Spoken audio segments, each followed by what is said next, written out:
In this lecture, we are going to discuss the evolution of judicial system in India.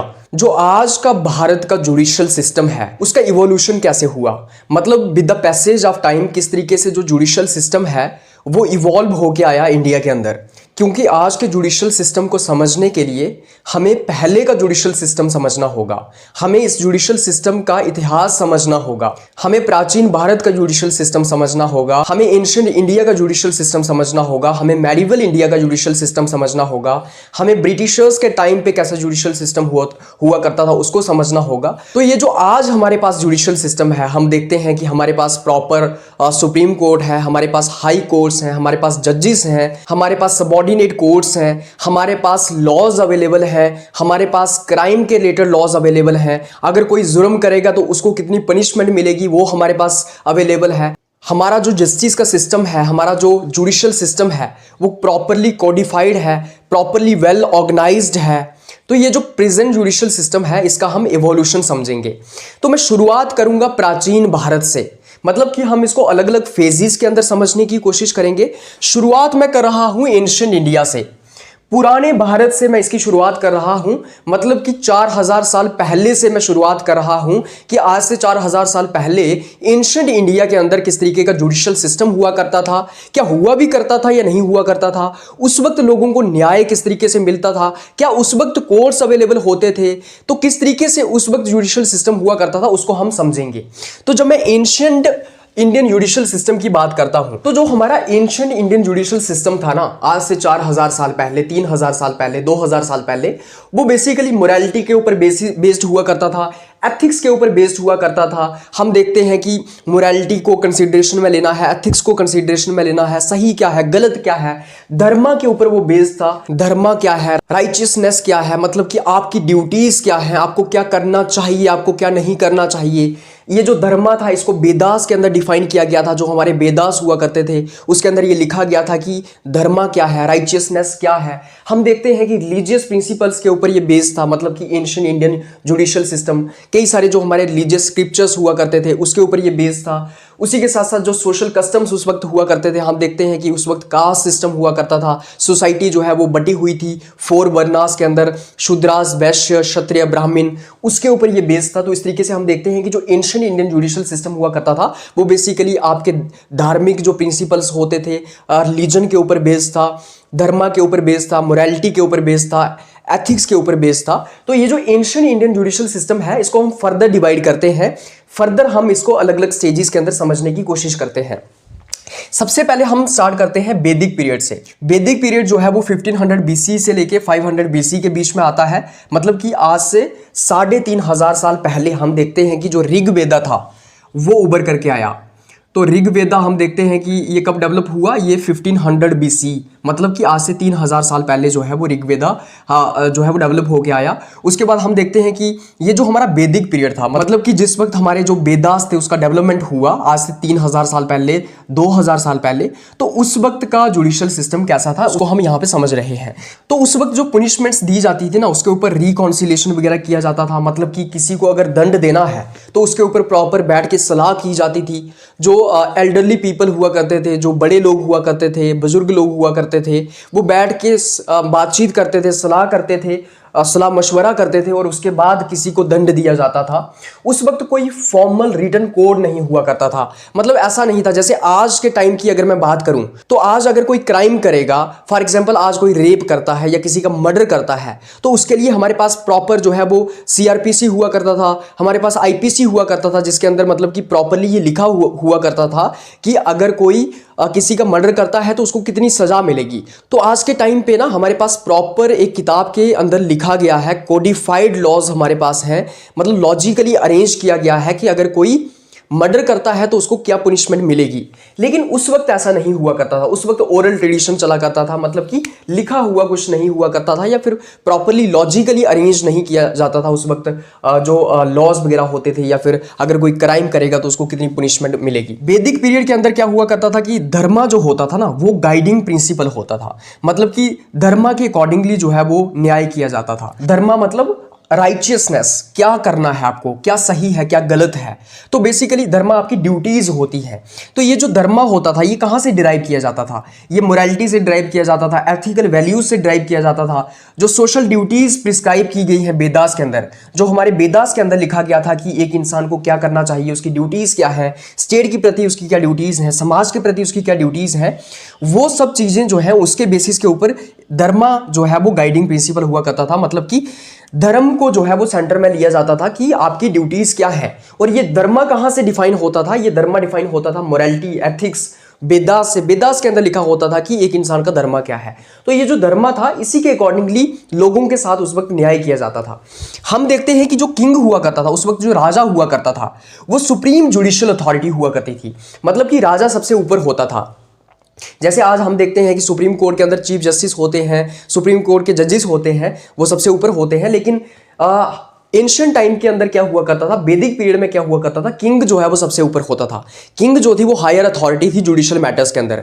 तो king के accordingly सब कुछ होता था। लेकिन किंग को भी जो है वो धर्मा के अकॉर्डिंगली काम करना होता था। तो किंग के ऊपर भी कुछ रिस्ट्रिक्शंस होती थी। किंग को जो है उसके ऊपर डिवाइन रिस्ट्रिक्शंस होती थी। किंग को, राजा को जो है वो धर्म के अकॉर्डिंगली, धर्मा के अकॉर्डिंगली काम करना होता था। और किंग को कहा जाता था कि वो धर्मा का क्या है, प्रोटेक्टर है।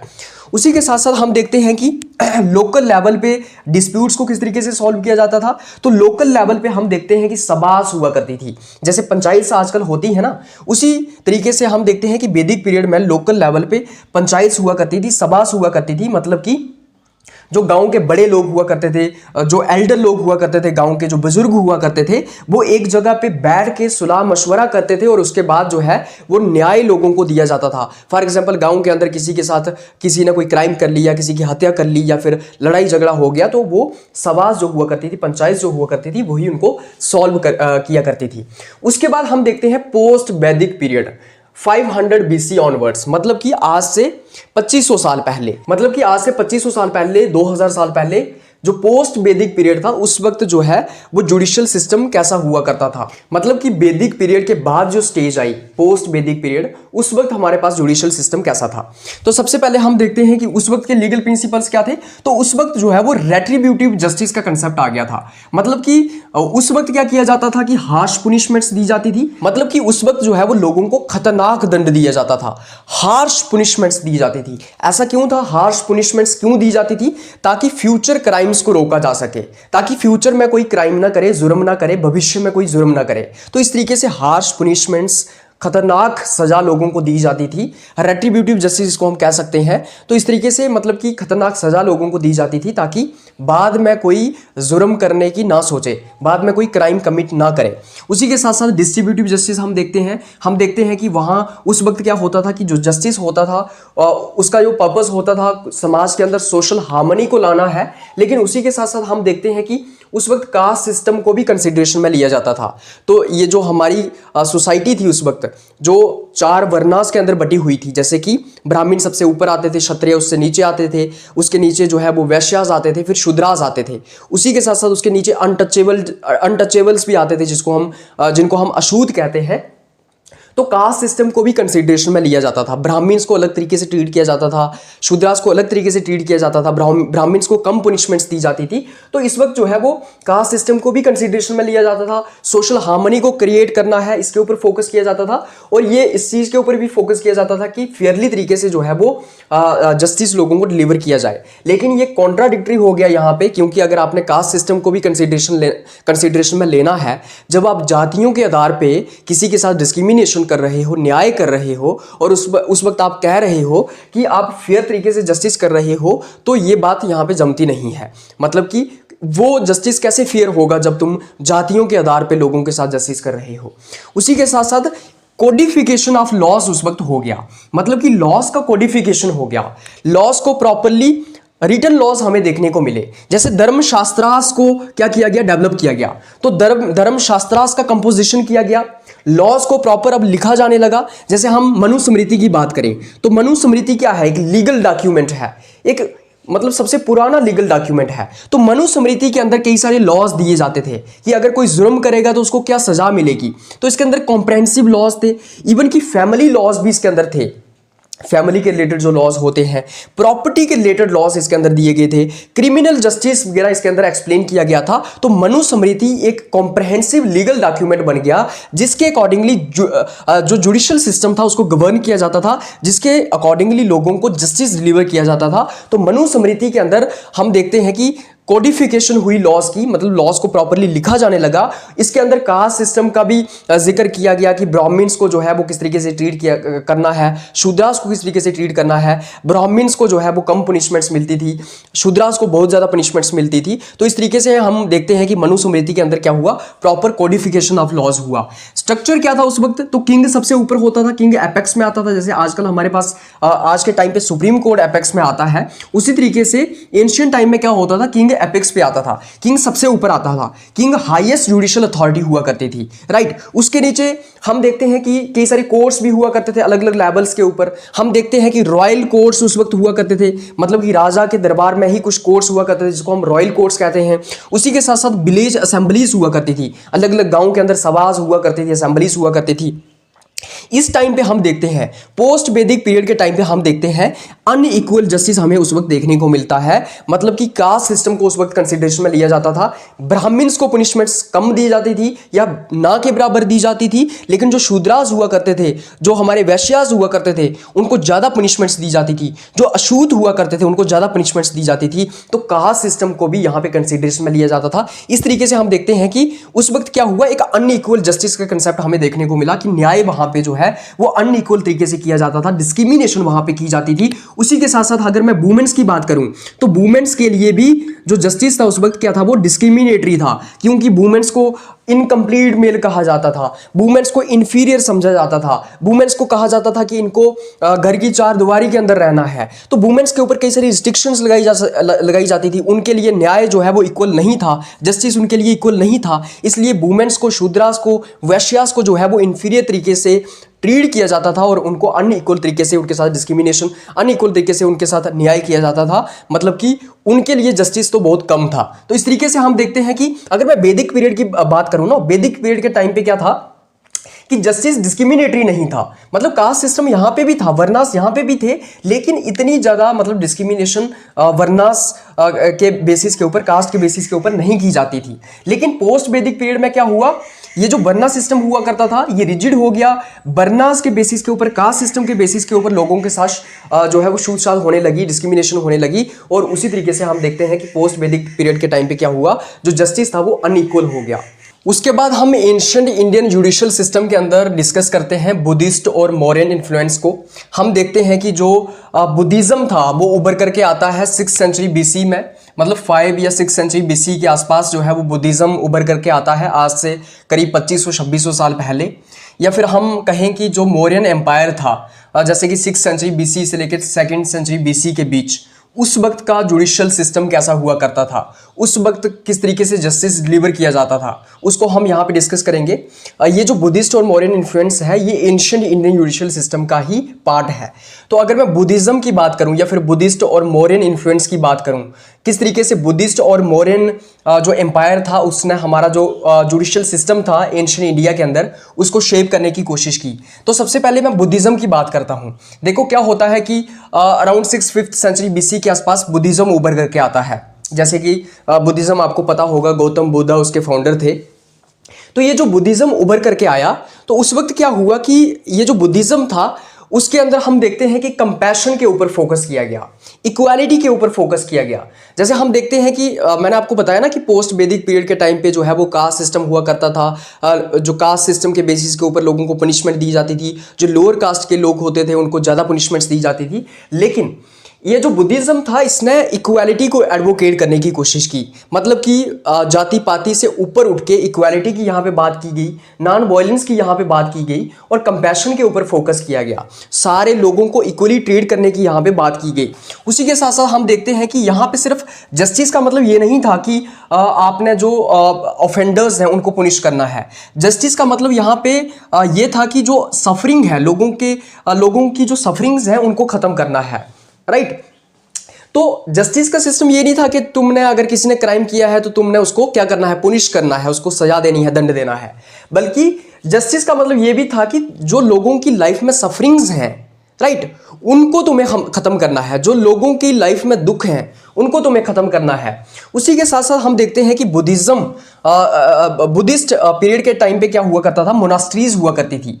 और ये जो मोनास्ट्रीज थी ये किस चीज का काम करती थी, तो ये डिस्प्यूट रेजोल्यूशन का ये काम करती थी। मतलब किस तरीके से डिस्प्यूट्स को रिजॉल्व करना है, अगर किसी के बीच कॉन्फ्लिक्ट चल रहा है तो उसको किस तरीके से बातचीत के तहत, डायलॉग के तहत, रिकॉन्सिलेशन के तहत किस तरीके से सॉल्व करना है। तो इस तरीके से ये जो मोनास्ट्रीज हुआ करती थी ना, ये डिस्प्यूट्स जो होते थे, जो कॉन्फ्लिक्ट्स होते थे, उनको रिजॉल्व करने का काम करती थी बातचीत के तहत या फिर रिकॉन्सिलेशन के तहत आप कह सकते हैं। तो इस तरीके से हम देखते हैं कि बुद्धिज्म जो इन्फ्लुएंस था या फिर बुद्धिस्ट इन्फ्लुएंस जो था, उसने जस्टिस को इसको जो जुडिशियल सिस्टम था इसको अलग शेप देने की कोशिश की। मतलब पहली बार यहां पे बात की गई किसकी, जस्टिस की, इक्वल टर्म्स में। पहली बार यहां पे जाति पाति से उठ के इक्वालिटी की बात की गई। उसी के साथ साथ हम देखते हैं judicial reforms under Mauryan empire. अब मौर्यन एम्पायर के अंडर क्या जुडिशियल रिफॉर्म्स हुए, पर्टिकुलरली अगर मैं 2nd सेंचुरी BC की बात करूं, आज से 2200 साल पहले की बात करूं, तो एम्परर अशोका का नाम आपने सुना होगा। अशोका जो थे वो बुद्धिज्म से काफी इन्फ्लुएंस थे। अशोका जो है वो बुद्धिज्म को प्रोपोगेट करते थे। अशोका ने कई सारी, आपने देखा होगा, कई सारे पिलर्स ऐसे हैं, रॉक्स ऐसी हैं जहां पे अशोका की बातें लिखी गई हैं, राइट। तो अशोका जो थे वो बुद्धिज्म से काफी इन्फ्लुएंस थे। तो अशोका ने जो है वो जुडिशियल सिस्टम को एक अलग शेप देने की कोशिश की। कई सारे जुडिशियल रिफॉर्म्स जो है वो मौर्यन एम्पायर के अंडर आए, और पर्टिकुलरली एम्परर जो अशोका थे, जो अशोका हुआ करते थे, जो उस वक्त के महाराजा हुआ करते थे, उन्होंने कई सारे रिफॉर्म्स लाने की कोशिश की। पर्टिकुलरली कब, 2nd सेंचुरी BC में, मतलब आज से 2200 साल पहले। तो उस वक्त अशोका ने क्या किया, वायलेंस को बिल्कुल त्याग दिया, राइट। वायलेंस के ऊपर जो है वो अशोका बिलीव नहीं करते थे। पहले ये कहा जाता था कि अशोका ने कई सारी वायलेंस की है, लेकिन अशोका जो है फिर नॉन वायलेंस को प्रमोट करने लगे और वायलेंस को जो है वो डिस्कार्ड कर दिया, उसको त्याग दिया। उसी के साथ साथ जो अशोका का जस्टिस होता था वो धम्मा के ऊपर बेस्ड होता था। धम्मा क्या होता है, मॉरल लॉ होता है। तो जो उस वक्त अशोका के टाइम पे जो गवर्नेंस को चलाने का जो सिस्टम होता था, जब फिर गवर्नेंस जो है वो उसको धम्मा के अकॉर्डिंगली जो है वो गवर्न किया जाता था। मतलब गवर्नमेंट को धम्मा के अकॉर्डिंगली गवर्न किया जाता था। धम्मा एक क्या होता था, गाइडिंग प्रिंसिपल होता था। ये जो धम्मा का कंसेप्ट है ये बुद्धिज्म से ड्राइव किया गया है। धम्मा मतलब मॉरल लॉ, किस तरीके से आपने कंपैशन रखना है, नॉन वायलेंस को किस तरीके से प्रमोट करना है, इक्वालिटी को किस तरीके से प्रमोट करना है। तो धम्मा के ऊपर जो है वो बेस्ड होता था उस वक्त जस्टिस भी, लीगल सिस्टम भी, जुडिशियल सिस्टम भी और गवर्नमेंट भी। उसी के साथ साथ वेलफेयर ऑफ ऑल की यहाँ पे बात की जाने लगी अशोका के द्वारा, कि सभी की वेलफेयर करनी है। फेयरनेस की यहाँ पे बात की जाने लगी कि जस्टिस जो है वो फेयर होना चाहिए, अनइक्वल नहीं होना चाहिए, जातियों के आधार पर हमें डिस्क्रिमिनेशन नहीं करनी है, रिगार्डलेस ऑफ कास्ट क्रीड, मतलब फर्क नहीं पड़ता आप कौन सी जाति से हो, कौन से मजहब से हो, जस्टिस जो है वो सभी के लिए इक्वल होना चाहिए। उसी के साथ साथ धम्मा महामदास जो है वो उस वक्त अपॉइंट किए जाते थे। धम्मा महामदास कौन होते थे, ऑफिसर्स होते थे मोरालिटी के। तो ये जो ऑफिसर्स थे ये अपॉइंट उस वक्त किए जाते थे, और ये क्या करते थे, ये एडमिनिस्ट्रेशन देखते थे, जस्टिस की एडमिनिस्ट्रेशन जितनी भी है, किस तरीके से जस्टिस डिलीवर करना है लोगों को, किस तरीके से जो प्रिजनर्स हैं, जिन लोगों को कैद में डाला गया है, जिनको सजा दी गई है, उनका किस तरीके से ह्यूमन ट्रीटमेंट हो, उनके साथ जो है वो उनकी एक्सप्लॉइटेशन ना हो, उनके साथ ज्यादती ना हो, बल्कि उनको ह्यूमेन कंडीशंस उनके पास हों। उसी के साथ साथ किस तरीके से ये जो धम्मा महामतास हुआ करते थे, ये कॉन्फ्लिक्ट्स को मीडिएट करने का काम करते थे, किस तरीके से ये कॉन्फ्लिक्ट्स को सॉल्व करने का काम करते थे, रिजॉल्व करने का काम करते थे फेयरनेस के बेसिस के ऊपर। मतलब कि फेयरनेस के बेसिस के ऊपर जो है वो कॉन्फ्लिक्ट्स को सॉल्व किया जाता था यहाँ पे। तो इस तरीके से अशोका के टाइम पे क्या किया गया, धम्मा महामतास को अपॉइंट किया गया, जिनको ऑफिसर्स ऑफ मोरालिटी कहा जाता था। और ये क्या करते थे, जस्टिस की एडमिनिस्ट्रेशन को देखने का काम करते थे। उसी के साथ साथ जस्टिस किस तरीके से डिलीवर करना है, फेयरनेस के बेस के ऊपर किस तरीके से प्रिजनर्स का ह्यूमेन ट्रीटमेंट हो। तो इस तरीके से हम देखते हैं कि मौर्यन एम्पायर के अंडर या फिर बुद्धिज्म पीरियड के टाइम पे क्या हुआ कि एक जस्टिस जो था या फिर जो जुडिशियल सिस्टम था उसको एक अलग डायरेक्शन देने की कोशिश की गई। जिस तरीके से एंशिएंट इंडिया के अंदर क्या होता था, या फिर मैं कहूँ पोस्ट वैदिक पीरियड के टाइम पे क्या होता था कि रिलीजन के ऊपर ही बेस्ड था सारा का सारा जो आपका जस्टिस था, जो आपके रिलीजन के अंदर या फिर आपके रिलीजियस स्क्रिप्ट्स के अंदर जो क्या बोलते हैं धर्मा लिखा गया है, जो आपकी ड्यूटीज लिखी गई हैं, जिस तरीके से वहाँ पे कास्ट सिस्टम हुआ करता था उसके ऊपर बेस्ड हुआ करता था। कहाँ पे, पोस्ट वैदिक पीरियड में। लेकिन अशोका के टाइम पे जस्टिस को एक अलग डायरेक्शन देने का काम किया गया, जुडिशियल सिस्टम को एक अलग डायरेक्शन देने का काम किया गया, और इस तरीके से इक्वल जस्टिस की यहाँ पे बात की गई और लीजन से ऊपर उठ के जो है यहाँ पे इक्वल या फिर यूनिवर्सल जस्टिस की यहाँ पे बात की गई।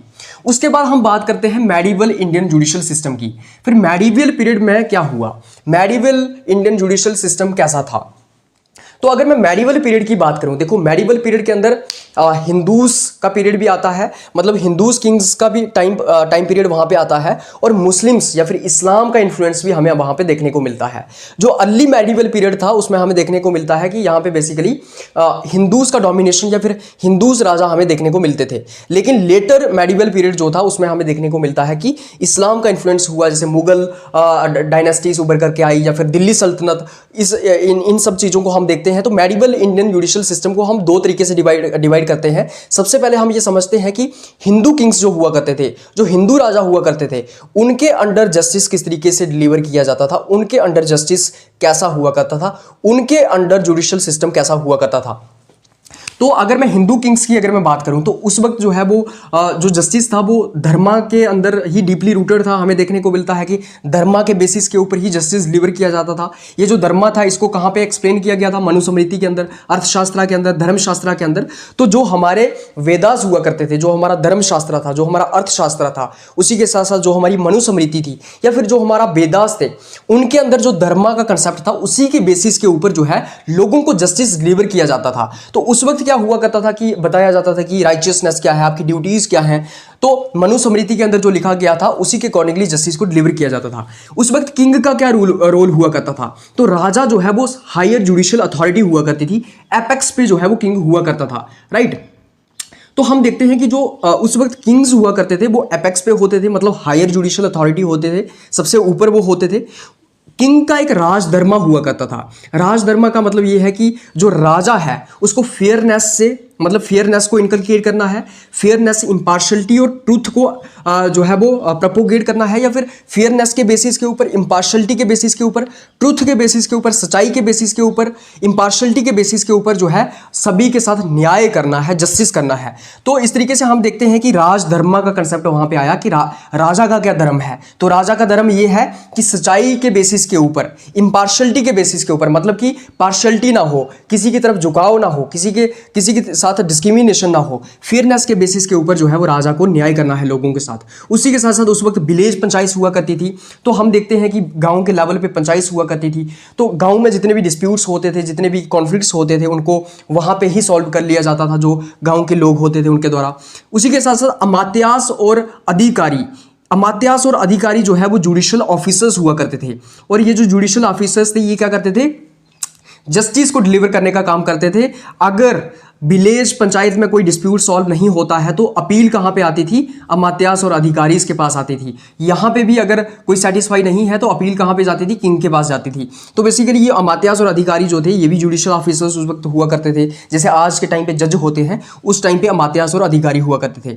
पुनिशमेंट्स were there on the basis of varnas. अब पुनिशमेंट जो है वो वेरी करती थी वर्नास के बेसिस के ऊपर। अगर तुम ब्राह्मण हो तो तुमको अलग तरीके से पुनिश किया जाएगा, अलग तरीके से दंड दिया जाएगा। अगर तुम क्षत्रिय हो तुम्हें अलग तरीके से दंड दिया जाएगा। अगर तुम वैश्य हो अलग तरीके से दंड दिया जाएगा। अगर तुम शूद्रास हो अलग तरीके से दंड दिया जाएगा। तो कास्ट सिस्टम तो हाईली रिजिड थी ना इस टाइम पे, मतलब कि जाति के आधार के ऊपर, वर्ण के आधार के ऊपर तुम्हें पुनिशमेंट्स दी जाती थी। ब्राह्मण्स को कम पुनिशमेंट्स दी जाती थी, शूद्रास को ज्यादा पुनिशमेंट्स दी जाती थी। तो इस तरीके से यहाँ पे हम देखते हैं कि जस्टिस यहाँ पे भी इक्वल नहीं था। यहाँ पे भी बर्नास जो थे वो बर्नास का प्रिंसिपल यहाँ पे था या फिर कास्ट सिस्टम यहाँ पे था। उसके बाद हम मेडिवल इंडियन जुडिशियल सिस्टम के अंदर देखते हैं इस्लामिक इन्फ्लुएंस।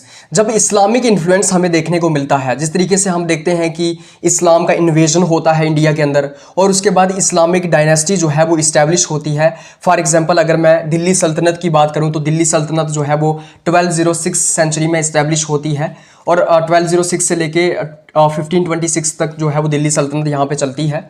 मतलब इस्लामिक इन्फ्लुएंस हमें बेसिकली 12th सेंचुरी से लेके 15th सेंचुरी के बीच देखने को मिलता है। तो ये जो इस्लामिक इन्फ्लुएंस था यहाँ पे लीगल सिस्टम जो था वो कंप्लीटली चेंज हो गया।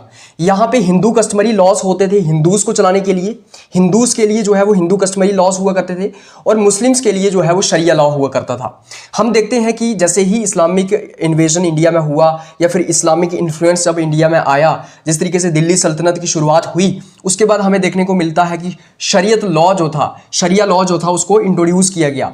ये जो शरीयत लॉ था या फिर शरिया लॉ था, इसको जो है वो कुरान या हदीत या फिर फीक से जो है वो ड्राइव किया जाता है। मतलब कि शरिया लॉ कहाँ से ड्राइव किया गया है? कुरान से, हदीत से, या फिर FIQH पता नहीं कैसे प्रोनाउंस करते हैं इसको, फिक, यहाँ से ड्राइव किया गया है। तो application to Muslims in civil, criminal and religious matters. तो ये जो शरीयत लॉ था ये सिर्फ मुस्लिम्स के ऊपर अप्लाई होता था, सिविल, क्रिमिनल और रिलीजियस मैटर्स, मतलब जितने भी मुस्लिम्स के सिविल मैटर्स होते थे, प्रॉपर्टी को रिलेटेड, प्रॉपर्टी को लेके या फिर शादी ब्याह को लेके, या फिर क्रिमिनल मैटर्स जितने हुआ करते थे, या फिर जितने भी रिलीजियस मैटर हुआ करते थे, वो सब जो है वो शरिया लॉ के अकॉर्डिंगली चलाए जाते थे। शरिया लॉ के अकॉर्डिंगली ही जो है वो उन सब मैटर्स के साथ डील किया जाता था, और ये सिर्फ मुस्लिम्स के ऊपर अप्लाई होता था। जो नॉन मुस्लिम्स उस वक्त हुआ करते थे, जैसे हिंदूज की अगर मैं बात करूं, तो वो अपने पर्सनल लॉज को फॉलो किया करते थे। उसी के साथ साथ रोल ऑफ काजीज, उस वक्त जो है वो काजीज को अपॉइंट किया गया। काजीज कौन होते थे? जजेस हुआ करते थे। इनको क्यों अपॉइंट किया गया था? ताकि ये इंटरप्रेट कर सके और इंप्लीमेंट कर सके शरिया लॉ को, मतलब शरिया लॉ को ये अपने हिसाब से इंटरप्रेट कर सके, बता सके लोगों को क्या है शरिया लॉ। जैसे अगर मैं कॉन्स्टिट्यूशन की बात करूं तो सुप्रीम कोर्ट क्या करता है? कॉन्स्टिट्यूशन को इंटरप्रेट करता है ना। अगर मतलब कोई कंफ्यूजन है अगर कोई कॉन्स्टिट्यूशन के अंदर, या कॉन्स्टिट्यूशन को अगर इंटरप्रेट करना है, तो कौन करेगा? सुप्रीम कोर्ट करेगा, हाई कोर्ट करेगा। उसी तरीके से काजीज क्या करते थे? काजीज एक तरह के जजेस हुआ करते थे जो कि शरिया लॉ को इंटरप्रेट करते थे और साथ ही साथ शरिया लॉ को इंप्लीमेंट करते थे। उसी के साथ साथ ये डिस्प्यूट्स को सॉल्व करते थे अलग अलग मतलब कि डिस्ट्रिक्ट्स के अंदर, या फिर अलग अलग लेवल के ऊपर जो है इनको अपॉइंट किया जाता था इन जजेस को, और ये जो है वो लोगों को जस्टिस डिलीवर करने का काम करते थे, लीगल डिस्प्यूट्स को ये सॉल्व करने का काम करते थे। उसी के साथ साथ हम देखते हैं इनके और भी कई सारे फंक्शंस होते थे। फॉर एग्जाम्पल अगर मैं इनकी बात करूं तो इनके कुछ एडमिनिस्ट्रेटिव फंक्शंस भी हुआ करते थे। एडमिनिस्ट्रेटिव फंक्शंस इनके क्या होते थे? जैसे कि शादी ब्याह को रजिस्टर करना, मैरिजेस को रजिस्टर करना, या फिर जो वक्फ प्रॉपर्टीज़ हैं उनको सुपरवाइज करने का काम भी इनका काजीज का हुआ करता था।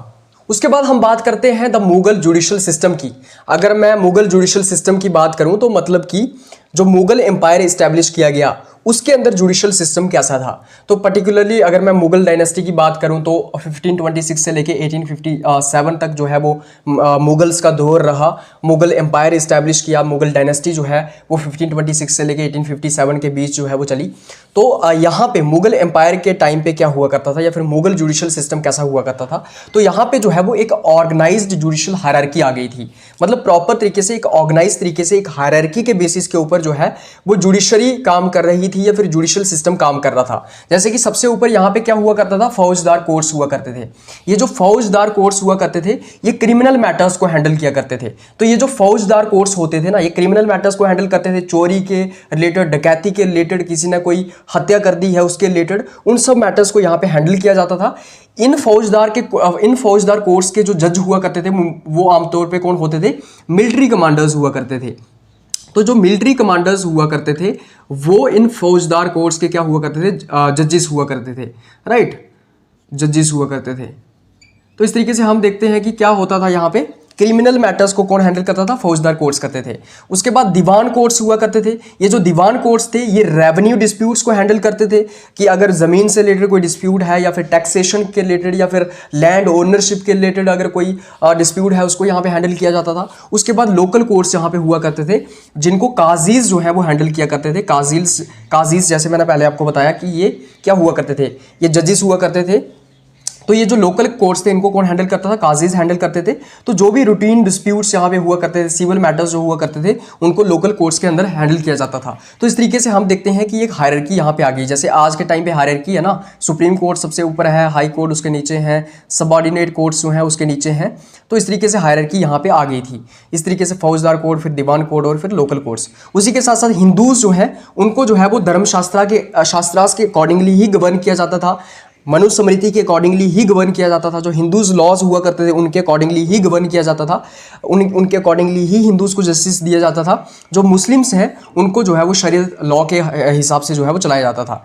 उसी के साथ साथ अगर मैं अकबर की बात करूं, जो एम्परर अकबर था उसकी कुछ पॉलिसीज थी, जैसे सुले कुल। ये जो सुले कुल थी इसने यूनिवर्सल टॉलरेंस को प्रमोट करने की कोशिश की। तो अकबर को इसलिए याद भी किया जाता है और अकबर ने एक अच्छा काम किया। वो क्या था, उसने सुले कुल जैसा कंसेप्ट दिया जिसके अंदर यूनिवर्सल टॉलरेंस को प्रमोट किया जाता था, ताकि सारे लीजन्स के बीच में जो एक हार्मनी आ सके, एक सोशल हार्मनी क्रिएट हो सके, एक भाईचारा प्रमोट हो सके। तो इस तरीके से हम देखते हैं कि ये मुगल जुडिशल सिस्टम था और इस तरीके से हम मेडिवल इंडियन जुडिशल सिस्टम को भी यहाँ पे कवर कर लेते हैं। उसके बाद हम बात करते हैं कॉलोनियल जुडिशल सिस्टम की। मतलब जिस तरीके से हमने देखा कि भारत के अंदर जो है वो ब्रिटिशर्स आए और उसके बाद ईस्ट इंडिया कंपनी के तहत उन्होंने आस्ता आस्ता जो है वो पूरे भारत के ऊपर कब्जा करना स्टार्ट कर दिया। जिस तरीके से हमने देखा कि वो व्यापार करने इंडिया में आए थे, लेकिन स्लोली एंड ग्रेजुअली उन्होंने अपना इन्फ्लुएंस जो है उसको स्ट्रेंथन करना स्टार्ट कर दिया और उसके बाद उन्होंने जो है वो यहाँ का जो मुगल सिस्टम हुआ करता था, जो मुगल एम्पायर हुआ करता था, बाकी जो राजा महाराजा हुआ करते थे, उनको धीरे धीरे जो है वो हराना स्टार्ट कर दिया। और इस तरीके से हम देखते हैं कि जो ईस्ट इंडिया कंपनी थी वो यहाँ पे एक पॉलिटिकल पावर या फिर पहले तो इकोनॉमिक पावर जो है इमर्ज हुई और उसके बाद पॉलिटिकल पावर भी वो इमर्ज हो गई और ईस्ट इंडिया कंपनी ने जो है वो रूल करना स्टार्ट कर दिया भारत के अंदर और फिर ब्रिटिशर्स ने जो है वो भारत के अंदर रूल करना स्टार्ट कर दिया। अब जब ब्रिटिशर्स भारत में आए तो जो अर्ली ब्रिटिश पीरियड था ना, मतलब शुरू में जब ब्रिटिशर्स भारत में आए थे तो उस वक्त तो उन्होंने क्या किया, उन्होंने मुगल सिस्टम को ही फॉलो किया। मतलब मुगल्स का जो जुडिशल सिस्टम हुआ करता था, जो जस्टिस का सिस्टम हुआ करता था, उसी को उन्होंने फॉलो किया। क्योंकि जब इनिशियली अंग्रेज भारत में आए तो इतने वो स्ट्रांग नहीं थे कि वो अपना जुडिशल सिस्टम यहाँ पे स्टार्ट करते। तो इनिशियली तो उन्होंने अपना जुडिशल सिस्टम या लीगल सिस्टम यहाँ पे इंप्लीमेंट नहीं किया, बल्कि जो मुगल्स का सिस्टम हुआ करता था उसी को उन्होंने फॉलो किया। जैसे कि पंडित और काजीज हुआ करते थे जो कि डिस्प्यूट्स को रिजॉल्व करते थे। पंडित जो हैं वो हिंदूज के डिस्प्यूट्स को रिजॉल्व करते थे, काजीज मुस्लिम्स के लिए होते थे। तो ये जो पंडित और काजीज का ट्रेडिशन था, ये जो मुगल सिस्टम था अर्ली ब्रिटिश पीरियड में यही रहा। लेकिन धीरे धीरे ब्रिटिशर्स ने क्या किया, इंग्लिश लीगल सिस्टम को यहाँ पे, इंग्लिश जुडिशियल सिस्टम को यहाँ पे इंट्रोड्यूस कर दिया। और उसके बाद क्या होता है, कई सारे कोर्ट्स को इस्टेब्लिश किया जाता है ब्रिटिशर्स के द्वारा। जैसे कि मेयर्स कोड इस्टेब्लिश किया जाता है 1726 में। ये जो मेयर कोड हुआ करता था इसको बम्बे के अंदर, कलकत्ता के अंदर और मद्रास के अंदर जो है इस्टेब्लिश किया जाता है और ये इंग्लिश लॉ के ऊपर बेस्ड था। मतलब कि जो ब्रिटिशर्स का लॉ हुआ करता था उसके ऊपर ये बेस्ड था। ये ब्रिटिशर्स का ये जो कोड था ये ब्रिटिशर्स को सर्व करता था, लेकिन उसी के साथ साथ कई सारे इंडियंस के डिस्प्यूट्स भी यहाँ पे सॉल्व किए जाते थे। तो इस तरीके से हम देखते हैं कि सबसे पहले इन्होंने मेयर कोड जो है स्टार्ट किया 1726 में बॉम्बे, कलकत्ता और मद्रास के अंदर, जो कि इंग्लिश लॉ के ऊपर बेस्ड था। उसके बाद सेकेंडली हम देखते हैं कि सुप्रीम कोर्ट ऑफ कैलकट्टा इस्टेब्लिश किया जाता है 1774 में। इसको रेगुलेटिंग एक्ट जो था 1773 का, उसके तहत जो है वो इस्टेब्लिश किया जाता है। तो हम देखते हैं कि सुप्रीम कोर्ट ऑफ कलकत्ता जो है इस्टेब्लिश किया जाता है 1774 में रेगुलेटिंग एक्ट ऑफ 1773 के तहत। उसके बाद हम देखते हैं कि ये जो सुप्रीम कोर्ट था कलकत्ता का, इसको फर्स्ट फॉर्मल कोर्ट कहा जाता है इंडिया के अंदर, और इसके अंदर जो है वो सिविल मैटर्स और क्रिमिनल मैटर्स दोनों के साथ डील किया जाता था। उसी के साथ साथ हम देखते हैं अदालत सिस्टम। इन्होंने अदालत सिस्टम को इंट्रोड्यूस किया। जैसे अगर मैं वारेन हेस्टिंग्स की बात करूं, वारेन हेस्टिंग्स जो कि गवर्नर जनरल थे, इन्होंने क्या किया, वारेन हेस्टिंग्स ने क्या किया 1770s में जो है वो अदालत सिस्टम यहां पे इंट्रोड्यूस किया। और उसके बाद इन्होंने क्या किया, सेपरेशन की। आपको नीचे विजिबल नहीं होगा, तो बेसिकली वारेन हेस्टिंग्स ने क्या किया, सेपरेशन कर दी। सेपरेशन किसकी की, उन्होंने सेपरेशन की क्रिमिनल और सिविल मैटर्स की। मतलब कि क्रिमिनल मैटर्स को अलग कोर्ट्स हैंडल करेंगे और सिविल मैटर्स को अलग कोर्ट्स हैंडल करेंगे। तो क्रिमिनल मैटर्स को जो है वो हम देखते हैं कि फौजदारी अदालत जो है वो हैंडल करेगी, और सिविल मैटर्स को जो है वो हम देखते हैं कि दीवानी अदालत जो है वो हैंडल करेगी। तो इस तरीके से सेपरेशन उन्होंने की, तो अदालत सिस्टम को उन्होंने इंट्रोड्यूस किया। उसके बाद हम देखते हैं कि ब्रिटिशर्स के टाइम पे कई सारे चार्टर एक्ट्स आए, कई सारे रिफॉर्म्स ब्रिटिशर्स ने यहाँ पे लाए। जैसे कि फॉर एग्जाम्पल मैं बात करूं द चार्टर एक्ट ऑफ 1833 की, तो द चार्टर एक्ट ऑफ 1833 लाया जाता है। इस चार्टर एक्ट ऑफ 1833 के अंदर क्या होता है, सबसे पहले तो इन्होंने जो जस्टिस की एडमिनिस्ट्रेशन थी उसको सेंट्रलाइज कर दिया।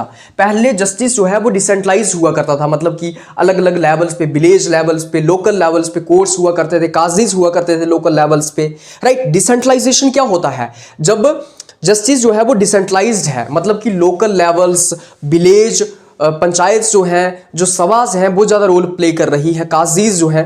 लेकिन इन्होंने क्या किया, सेंट्रलाइज किया, एडमिनिस्ट्रेशन को सेंट्रलाइज कर दिया, जुडिशियल एडमिनिस्ट्रेशन को सेंट्रलाइज कर दिया कि सबसे ऊपर सबसे पावरफुल कौन होगा, सुप्रीम कोर्ट होगा।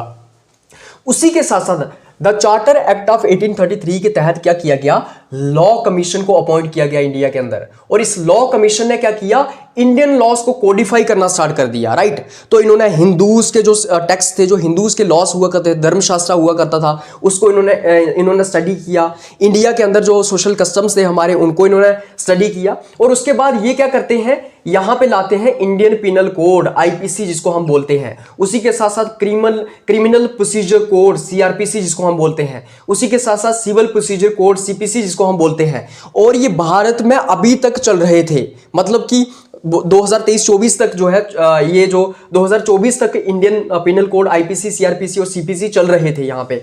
अभी इनको जो है चेंज कर दिया है, न्याय संहिता वगैरह यहाँ पे आ गए हैं। तो हमने देखा कि इन्होंने लॉ कमीशन को अपॉइंट किया चार्टर एक्ट ऑफ 1833 के तहत, और इंडियन लॉज जो थे उनको प्रॉपर्ली कोडिफाई करने का काम किया, लॉजिकली अरेंज करने का काम किया, प्रॉपर किताब के अंदर लिखा जाएगा, जैसे आईपीसी हो गया, सीआरपीसी हो गया, सीपीसी हो गया। मतलब कि ये 1830s की बात है, 1840s की बात है, तब से ये आईपीसी सीआरपीसी सीपीसी इंडिया के अंदर काम कर रहे हैं। 2024 तक इन्होंने काम किया, अभी इनको रिप्लेस कर दिया गया है, जैसे हमारे पास न्याय संहिता आ गया है। तो इस तरीके से हम देखते हैं। उसी के साथ साथ इन्होंने हाई कोर्ट्स को इस्टेब्लिश किया। मतलब कि पहले क्या हुआ करता था, पहले आपने देखा यहाँ पे सुप्रीम कोर्ट को इस्टेब्लिश किया गया था, अदालत सिस्टम था, लेकिन हुआ क्या, फिर हाई कोर्ट एक्ट ऑफ 1861 आता है। इस हाई कोर्ट एक्ट ऑफ 1861 के तहत क्या किया जाता है, सुप्रीम कोर्ट को रिप्लेस कर दिया जाता है, सदर अदालत को भी रिप्लेस किया जाता है, और कलकत्ता, बॉम्बे और मद्रास के अंदर क्या किया जाता है, हाई कोर्ट्स को इस्टेब्लिश किया जाता है। तो ये जो आज तुम हाई कोर्ट्स देखते हो ना, जम्मू एंड कश्मीर का हाई कोर्ट, बॉम्बे का हाई कोर्ट, या फिर मुंबई का हाई कोर्ट, या फिर आप देखते हैं राजस्थान का हाई कोर्ट, तो वो ट्रेडिशन कहां से स्टार्ट हुआ, वो स्टार्ट हुआ ब्रिटिशर्स के टाइम पे। इन्होंने क्या किया, हाई कोर्ट एक्ट ऑफ 1861 के तहत क्या किया, सुप्रीम कोर्ट को रिप्लेस कर दिया, सदर अदालत को रिप्लेस कर दिया, और कलकत्ता, बॉम्बे और मद्रास के अंदर जो है वो हाई कोर्ट्स को इस्टेब्लिश किया। उसी के साथ साथ इन्होंने लीगल प्रोफेशन की शुरुआत की। मतलब कि अब लॉयर्स होंगे, प्रॉपर लॉयर्स होंगे, जो कि कई सारे जो मैटर्स हैं उनके साथ डील करेंगे, अपने क्लाइंट्स का केस लड़ेंगे। तो ये जो लॉयर्स की शुरुआत हुई, वकीलों की शुरुआत हुई, एडवोकेट्स की शुरुआत हुई, ये भी ब्रिटिशर्स के टाइम पे हुई। और हम देखते हैं कि कई सारे वकील यहाँ पे उभर करके आते हैं। गांधी की अगर मैं बात करूं, बाल गंगाधर तिलक की अगर मैं बात करूं, उसी के साथ साथ अगर मैं मोतीलाल नेहरू की बात करूं, तो ये सब जो प्रोमिनेंट लॉयर्स थे ये उभर करके आए। तो लीगल प्रोफेशन स्टार्ट हुआ इंडिया के अंदर। अब प्रॉपर वकील होंगे जो आपके केसेस को हैंडल करेंगे, अपने क्लाइंट्स के केसेस को हैंडल करेंगे। तो इस तरीके से हम देखते हैं कि लीगल प्रोफेशन की भी शुरुआत हुई भारत के अंदर। उसके बाद हम बात करेंगे पोस्ट इंडिपेंडेंस जुडिशियल सिस्टम की। मतलब कि जब भारत देश आजाद हुआ उसके बाद का जुडिशियल सिस्टम कैसा था, उसके बाद इंडिया ने किस तरीके का जुडिशियल सिस्टम अडॉप्ट किया। तो हम देखते हैं कि 1947 में हमें आज़ादी मिल जाती है, और उसके बाद हम क्या करते हैं, 26 नवंबर 1949 26 ऑफ नवंबर 1949 को हम अपना कॉन्स्टिट्यूशन लिख देते हैं। हमारा कॉन्स्टिट्यूशन लेंथिएस्ट रिटन कॉन्स्टिट्यूशन था वर्ल्ड का, राइट, लेंथिएस्ट रिटन कॉन्स्टिट्यूशन था। इस तरीके से हम देखते हैं कि 26 ऑफ नवंबर 1949 को हम क्या कर देते हैं, अपना कॉन्स्टिट्यूशन लिख देते हैं। 26 ऑफ जनवरी 1950 को क्या होता है, हमारा कॉन्स्टिट्यूशन लागू हो जाता है, इफेक्ट में आ जाता है, राइट। उसके बाद जो हमारा कॉन्स्टिट्यूशन था, और उस कॉन्स्टिट्यूशन के अंदर हमारी जुडिशरी इस तरीके से डिजाइन की गई जो कि जस्टिस, लिबर्टी, इक्वालिटी और फ्रेटर्निटी जैसी वैल्यूज जो हैं, जो प्रिंसिपल्स हैं, उनको अपहोल्ड करने का काम करेगी। तो जो हमारी इंडियन जुडिशरी होगी वो इक्वालिटी के बेसिस के ऊपर, जस्टिस के बेसिस के ऊपर, फ्रेटर्निटी के बेसिस के ऊपर, लिबर्टी के बेसिस के ऊपर लोगों को जस्टिस डिलीवर करने का काम करेगी। So basically the Indian judiciary was designed in a way कि ये क्या करेगी, जस्टिस, लिबर्टी, इक्वालिटी और फ्रेटर्निटी जैसे प्रिंसिपल्स को अपहोल्ड करेगी।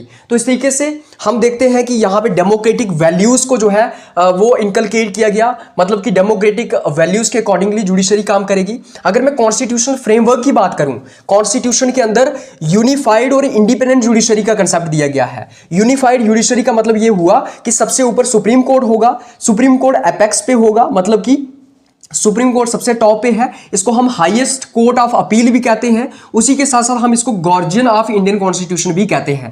तो supreme court guardian of Indian constitution का काम करता है, हाईएस्ट कोर्ट ऑफ अपील का काम करता है। इसको हम प्रोटेक्टर ऑफ फंडामेंटल राइट्स भी कहते हैं।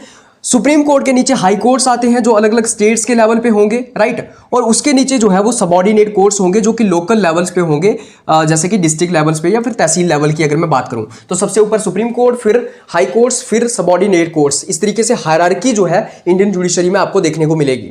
उसी के साथ साथ जो हमारी जुडिशरी है वो इंडिपेंडेंट होगी, मतलब कि जुडिशरी के अंदर किसी भी पार्टी का, किसी भी पॉलिटिकल पार्टी का, गवर्नमेंट का इंटरफेरेंस नहीं होगा। जुडिशरी इंडिपेंडेंट होगी। जो जजेस होंगे उनको इंडिपेंडेंट तरीके से जो है इलेक्ट किया जाएगा। जजेस को अपॉइंट किया जाएगा, बड़े फेयर तरीके से अपॉइंट किया जाएगा, इंडिपेंडेंट तरीके से अपॉइंट किया जाएगा। जजेस के ऊपर कोई दबाव नहीं डाल सकता है, जजेस के ऊपर कोई पॉलिटिकल इंटरफेरेंस नहीं हो सकती है। जुडिशरी के अंदर एग्जीक्यूटिव और लेजिस्लेचर जो है वो इंटरफेयर नहीं कर सकते हैं। तो जुडिशियल इंडिपेंडेंस को यहां पे प्रोटेक्ट किया गया। उसी के साथ साथ पब्लिक इंटरेस्ट लिटिगेशन का कंसेप्ट दिया गया कि पब्लिक इंटरेस्ट लिटिगेशन है, public interest litigation. Public interest litigation अगर हम लिटिगेशन की अगर मैं बात करूं तो ये 1980s में डेवलप होके आया। और पर्टिकुलरली अगर मैं जस्टिस भगवती की बात करूं, जो भगवती हमारे जस्टिस रहे हैं, उन्होंने जो है वो पीआईएल को क्या किया, इंट्रोड्यूस किया इंडिया के अंदर। पब्लिक इंटरेस्ट लिटिगेशन का मतलब ये हुआ कि अगर लार्जर इंटरेस्ट ऑफ सोसाइटी का कोई, मतलब लार्जर सेक्शन ऑफ सोसाइटी का अगर कोई इंटरेस्ट है तो उसके रिलेटेड तुम पीआईएल लगा सकते हो। फॉर एग्जांपल एक एरिया के अंदर अगर वहां पे साफ हवा नहीं मिल रही है, पोल्यूशन काफी ज्यादा हो गया है, तो उस वहां पे आप क्या कर सकते हो, उन सभी लोगों के लिए आप एक पीआईएल फाइल कर सकते हो कोर्ट के अंदर, और कोर्ट जो है वो उन लोगों के लिए अपना फैसला सुनाएगा। तो अगर लार्जर सेक्शन ऑफ सोसाइटी का इंटरेस्ट जो है शामिल है किसी चीज के अंदर तो उस वक्त पीआईएल लगाई जा सकती है। उसी के साथ साथ हम देखते हैं कि फंडामेंटल राइट्स हमें दिए गए। आर्टिकल 12 से लेकर आर्टिकल 35 के बीच हमें फंडामेंटल राइट्स दिए गए।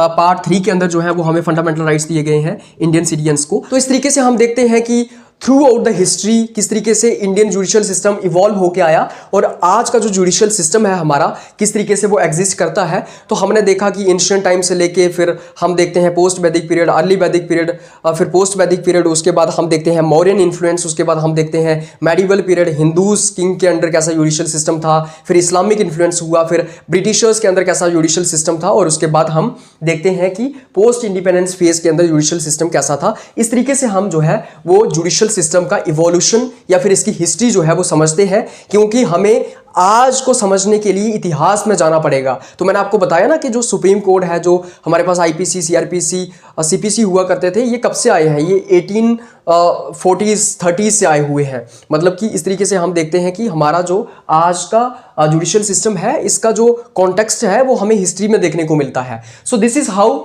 our judicial system has evolve through out the history. इस तरीके से हमारे जुडिशियल सिस्टम ने एक लंबा सफर तय किया है और आज जो है वो हमारा एक फेयर जुडिशियल सिस्टम हमें देखने को मिलता है। तो आज के लेक्चर में बस इतना ही। अगर आपको इस लेक्चर का पीडीएफ चाहिए तो आप इस वीडियो की डिस्क्रिप्शन में जा सकते हैं, वहां पे टेलीग्राम चैनल का लिंक दिया होगा, वहां से आप टेलीग्राम चैनल ज्वाइन कर सकते हैं, आपको पीडीएफ मिल जाएगा। आप सब लोगों का बहुत बहुत धन्यवाद।